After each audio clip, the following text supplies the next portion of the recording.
السلام علیکم دوستو، کہانی گھر میں آپ سب کو خوش آمدید۔ آج کی کہانی کا عنوان ہے جھوٹ کی سزا۔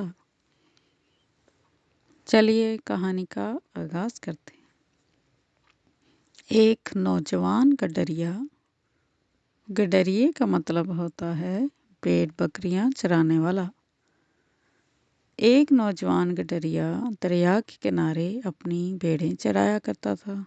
اسے عادت تھی کبھی کبھی مستی میں آ کر چلاتا، شیر آ گیا، شیر آ گیا، دوڑو۔ ارد گرد کے کھیتوں میں کام کرنے والے سنتے تو لاٹھیاں کلہاڑیاں لے کر دوڑ پڑتے، مگر جب گڈریے کے پاس پہنچتے تو وہاں کوئی شیر بھیڑیا نہ پا کر گڈریے سے پوچھتے، میاں کہاں ہے شیر؟ گڈریا ہنس دیتا، کہتا، میں تو صرف دل لگی کی تھی، شیر کے لیے تو میں خود ہی کافی ہوں۔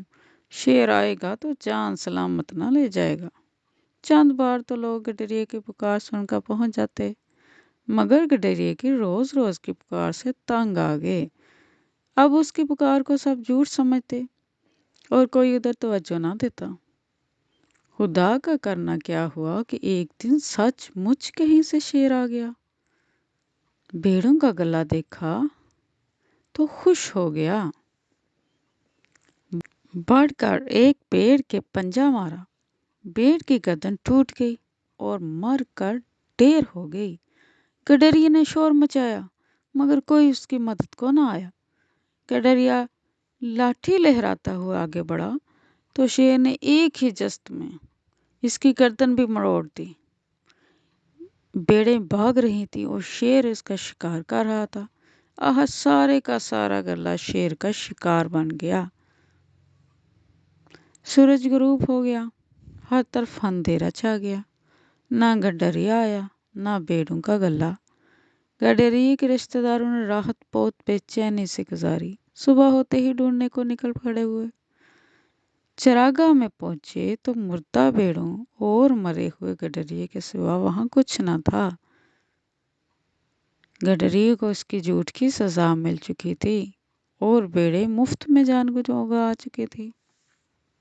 دیکھا آپ سب نے جھوٹ کی کتنی بری سزا ملی اسے۔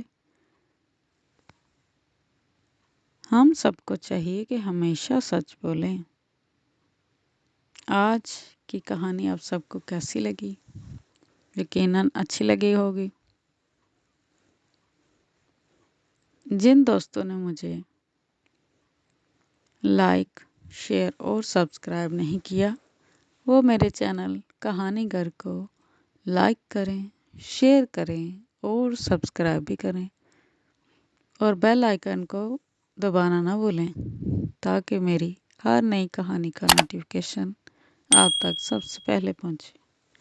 پھر ملیں گے نئی کہانی کے ساتھ۔ اللہ حافظ۔